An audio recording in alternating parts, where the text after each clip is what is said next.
baba nne chenda kulo chenkuleteire kano oidi muna mbere mbalaganga buli kimu nga tibalaganga no ku Dynasty bakutaga ebigere bakagula ebigere ebyo kodi bigabyangema kodi bichi nabakopera nti mwegalo kusalonye obubunimu nze mune kiga kive kiri kunge mayi ngatidi kiroirega kiri ono omwana alina babu gunankani ogu oba guchi biliyo tise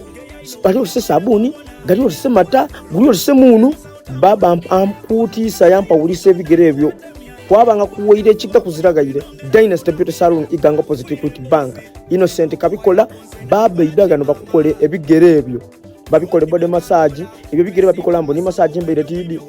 wali woguzi gogulya guli ko research solo kyante kiguti guti guli mo tsemata agamalirizo okunkolako era ali kusuya ku mali agali kugabugumya ali kutamu ebirungo amaleida abikute ne brushing amali mu chemicals edenda ulo munangano ku Dynasty Beauty Salon njidya jatyo bayatula uno muvubuka gobeta Innocent kuno muvubuka kola services entu faga ali kunkuta kigere amaze okukigawula amaze okukikola buli kimu amaze okukibuli sali nali kukikuta kukitula mu lufufufufu lwe balusigaira ko idikira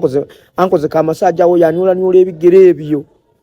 era kana amaliriza agira ali kujja kuiramu abinyole nyola bigogole abenga abitola mu buli kimu kyo identi kisobola okulemesa ebigere byo kubanga bitukula busali ne kigere kyange kizeyo buto kya mwana muto aina kabiri by'echemi ko byali kumala asige ku wana ku Dynasty mwena banange ife mwe ida just kutukola kukunirira kutukula ife nabakazi bali kujja kutwerabira bakazi bife bajja kutwerabira tujja kufuna yoke bilibugala bundi ntibone kigere kiraniso kutukula omwana uyu ali kukola ekigere yamala ya kinuna ya kitula mutalola body pressure bajeta kodi body pressure ida bwagano bakukole ku ekigere ekyo eri emisiga ejja kubwongo osobola okuwala pressure body code papieta body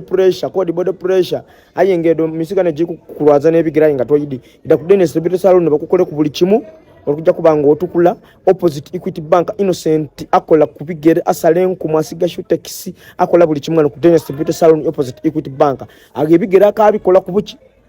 alikuwa na body pressure